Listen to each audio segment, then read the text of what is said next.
아하, 이 녀석들 봐라. 우리가 개발한 이 로 이런 어마무시한 걸 만들려고 했었어? 그래서 바로 컴퓨터 과학자들이 를 받기 전부터 먼저 컴퓨터 개발을 시작합니다.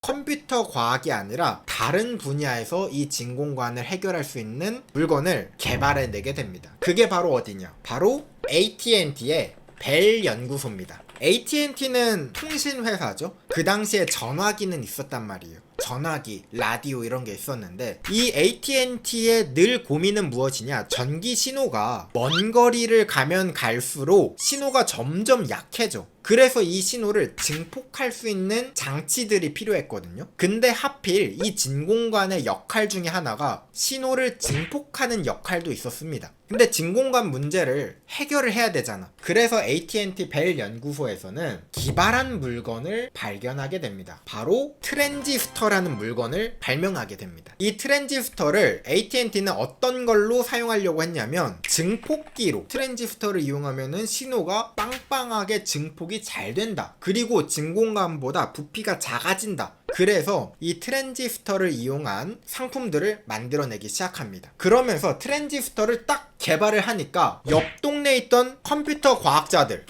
뭐야, 저 기발한 장치만 있으면 우리도 마침 진공관 쓰고 있었는데 이거 해결하면 되겠네. 그래서 컴퓨터 과학자가 AT&T 벨 연구소에 전화를 합니다. 따르릉. 저희가 이 컴퓨터를 개발하는 곳인데 그 트랜지스터 참 고급 탐나 보입니다. 그거 저희가 좀 쓸 수 있을까요? 샘플 좀 받을 수 있을까요? 하니까 AT&T가 뭐라 그래요? 그냥 주진 않죠. 뭐? 컴퓨터? 걔네가 왜? 야, 일단 끊어봐. 끊고선 회의에 들어갑니다. 컴퓨터에서 왜 트랜지스터를 필요로 할까? 그니까 이 컴퓨터 과학자들한테 조건을 겁니다. 야, 트랜지스터 우리가 샘플을 주긴 할게. 근데 이거 가지고 뭐 할 건지 나한테 좀 설명 좀 해줘봐. 그러면 내가 샘플 좀 보내줄게. 그래서 어떻게 해요? 이거 받아야 되니까 말을 했습니다. 그래서 아하, 이 녀석들 봐라. 우리가 개발한 이 트랜지스터로 이런 어마무시한 걸 만들려고 했었어? 그래서 바로 컴퓨터 과학자들이 트랜지스터를 받기 전부터 먼저 컴퓨터 개발을 시작합니다.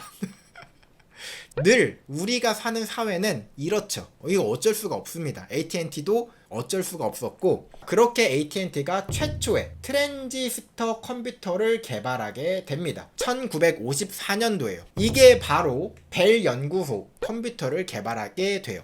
아까는 한 24m 정도가 됐는데 부피가 싹 줄었죠? 사람 한 3명 서면은 꽉 차는, 부피가 혁신적으로 줄었고, 그리고 속도도 빠르고 발열도 적고 전기도 덜 먹고, 때부터 시작해가지고 각종 회사에서 이 트랜지스터를 활용한 컴퓨터를 내놓기 시작합니다. 그럼 이제 여러분들 여기까지 보면은 숫자 계산기가 이 어마무시한 컴퓨터의 초기 단계까지 오는 과정을 보았죠. 그러면 이제 PC 과정을 좀 이야기를 해볼게요. 진공관을 썼기 때문에 부피도 줄고, 프로그래밍을 하기 때문에 선 이거 떠덕 이거 안 해도 되고, 그래서 문제가 다 해결된 줄 알았죠. 대학교나 정부나 군사기관에서 이런 컴퓨터들을 배치하기 시작합니다. 왜냐? 전쟁이 나면 미사일 날아오는 거 궤도 막 계산해야 되고 이래야 되잖아. 내가 무언가 계산을 하려면 어떻게 해야겠어요? 계산식을 어쨌든 코딩을 해야 되잖아. 그래서 그 당시 코딩은 이랬습니다. 실제로 천공카드에다가 0과 1을 기점으로 여기에 구멍을 뚫으면 0, 안 뚫으면 1, 이런 식으로 기준을 나눠가지고 0과 1로 코딩을 시작함. 자, 이게 이제 지옥의 시작이 됩니다. 무슨 말이냐면, 야, 이번에 우리가 새로 만든 포탄이 있어. 근데 이 포탄은 어떤 힘을 가지고 있고 어느 각도에서 쏴야 어디로 몇 미터가 날아가? 이런 계산을 하려면 이거에 맞는 계산식을 만들어내야겠죠? 그걸 0과 1로 해야 돼요. 그 당시에는. 그래서 사람들이 이야기합니다.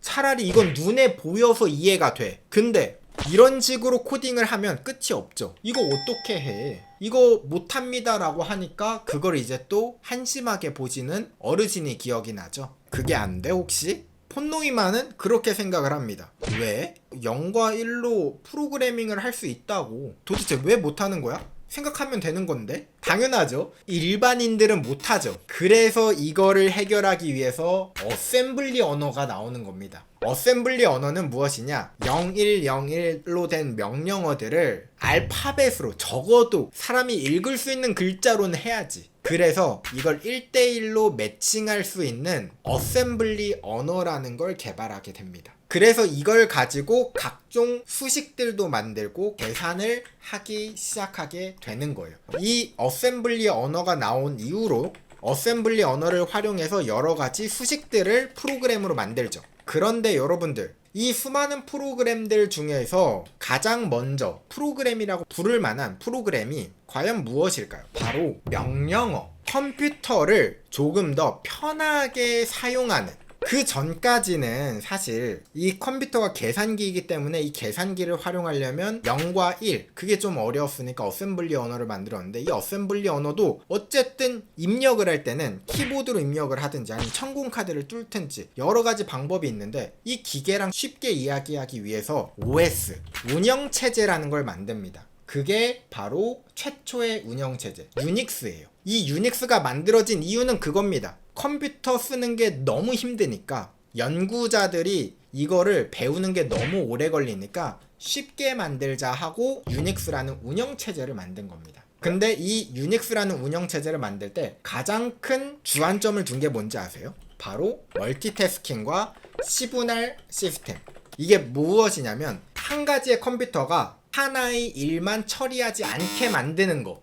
왜 그렇느냐? 여러 가지를 동시에 처리하고 싶어서 라기보다는 이 당시까지만 해도 컴퓨터를 줄이긴 했어. 근데 아직도 너무 커. 그리고 비싸. 그러니까 보통 대학교나 군사시설에 한 대 정도밖에 안 들어갑니다. 그러니까 이 한 대를 한 사람이서 차지하면은 엄청난 낭비잖아요. 옛날 같은 경우는 대학교에 컴퓨터 한 대를 딱 두면 터미널이라는 걸, 단말기를 들고 가. 그래서 단말기를 여기다가 딱 꽂고 컴퓨터를 쓰고, 옆자리에 누가 앉아서 딱 꽂고 쓰고, 옆자리에 또 누가 와서 딱 꽂고 쓰고. 그래서 하나의 컴퓨터를 여러 명이서 쓸 수 있게 만드는 걸 중점적으로 운영체제를 만들었다고 합니다. 근데 반도체, 트랜지스터가 점점 발전하고 직접 회로, 작은 회로로 들어가기 시작합니다. 예전에는 트랜지스터가 이만했다면 점점점 작아지고, 이 작은 것들이 뭉쳐서 더 작아지면서 컴퓨터가 점점 작아지네? 이러니까 사람들이 어떤 생각을 해요? 어라? 이 정도면 개인용 컴퓨터도 가능하겠는데? 라는 생각이 나죠. 이게 바로 1960년대에 일어난 일이에요. 근데 이 당시까지만 해도 컴퓨터는 무엇이었냐? 계산기였어요. 성능 좋은 계산기. 그래서 개인 PC가 이제 1960년대, 70년대에 나오기는 했는데 아직은 어려웠어. 왜냐? 사도 어차피 할 게 없는, 딱히 할 수 있는 거라고는 글자 저장? 계산기? 요 정도밖에 없었단 말이야, PC가. 그러다 보니까 이제 사람들이 어차피 PC를 사도 사용하기가 어려웠다. 일반인 입장에서는 굉장히 어렵죠. 까만 화면에 글씨들로 컴퓨터를 쓴다고 생각해봐요. 안 씁니다. 그래서 빌 게이츠가 이래서는 PC가 보급이 안 된다. 그래서 만들어낸 게 무엇이냐? 1990년대 윈도우즈라는 걸 만들어냅니다. GUI 형식의 운영체제예요. 그 당시에는 검은색 화면에 글씨 입력하면서 컴퓨터를 썼는데, 이제는 윈도우즈 창이 뜹니다. 마우스가 움직이고 클릭이 되고, 그러면 얼마나 쓰기가 쉬워. 이거는 이제 일반인들도 충분히 쓸 수 있는 계산기야. 일반인들도 충분히 쓸 수 있는 비싼 사치품이 된 거야. 그래서 이 윈도우즈가 나오면서 본격적으로 PC가 뿌려지게 됩니다. 개인용 컴퓨터가 뿌려지면 어차피 그 안에서 여러 가지 프로그램들을 만들어야 되잖아요. 계산기만 할 거야? 그건 아니죠. 그래서 그걸 만들기 위해서 어셈블리 언어의 한계를 느끼기 시작합니다. 어셈블리 언어의 전설을 한번 제가 이야기를 드려보도록 하겠습니다. 크리스 소이어라는 분 아십니까, 여러분들? 크리스 소이어님은 여러분들도 알고 있는 롤러코스터 타이쿤을 개발하신 분입니다. 이 롤러코스터 타이쿤 소스코드가 너무 궁금해요. 저 이거 개조하고 싶어요. 라고 하잖아요? 그러면 소스코드 볼 수 있습니다. 여러분, 소스코드입니다. 지금은 여러분들이 이해가 안 되겠죠? 어셈블리 언어로 만들기 시작한 프로그래밍 언어예요. 어셈블리 언어로 이걸 만들어낸 겁니다. 사실 그 당시에 컴퓨터 프로그램 개발자분들은 제가 볼 때는 일반인 수준을 넘었다. 근데 사실 이런 사람들만 프로그래밍을 하면은 발전이 없잖아. 그래서 어셈블리 언어를 이용해서 더 쉬운 언어를 만들어내요. C 언어도 만들고 자바도 만들고 파이썬도 만들고 등등등. 이제 더 사람이 쓰기 쉽게 더 쉽게. 그래서 요즘에는 어떤 식으로 코딩을 해요? 요즘에는 마우스로 코딩을 하죠.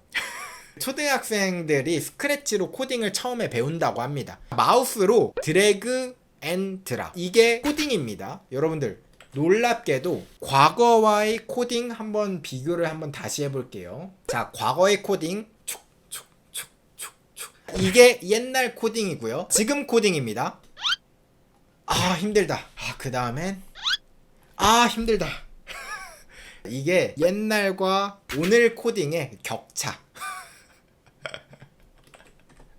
요런 식으로 컴퓨터가 발전해 왔다. 그래서 지금 여러분들 컴퓨터에서 계산기를 켜보세요. 계산기를 켜고요, 여러 자리 숫자 곱하기 여러 자리 숫자 엔터를 눌렀더니 곱셈이 된다. 여러분들의 컴퓨터는 이미 제 역할을 다 하고 있는 겁니다. 여러분들 컴퓨터에서의 핵심은 계산기예요. 사실 이 계산기를 위해서 만들어진 게 원래는 컴퓨터의 시초니까. 그래서 여러분들 컴퓨터에서 계산기가 안 돌아간다? 그런 문제가 될 수 있지만 게임이 안 돌아가는데 계산기는 돼? 그러면 여러분들의 컴퓨터는 문제가 없는 겁니다. 여러분들은 그걸로 무엇이든 할 수 있다. You can do it. 장비 탓을 하지 말자. 가끔 이제 저한테 노멀팅님, 저 모이에킹 공부하려고 하는데 좋은 컴퓨터 필요하겠죠? 좋은 컴퓨터 물론 필요해요. 필수는 아니다.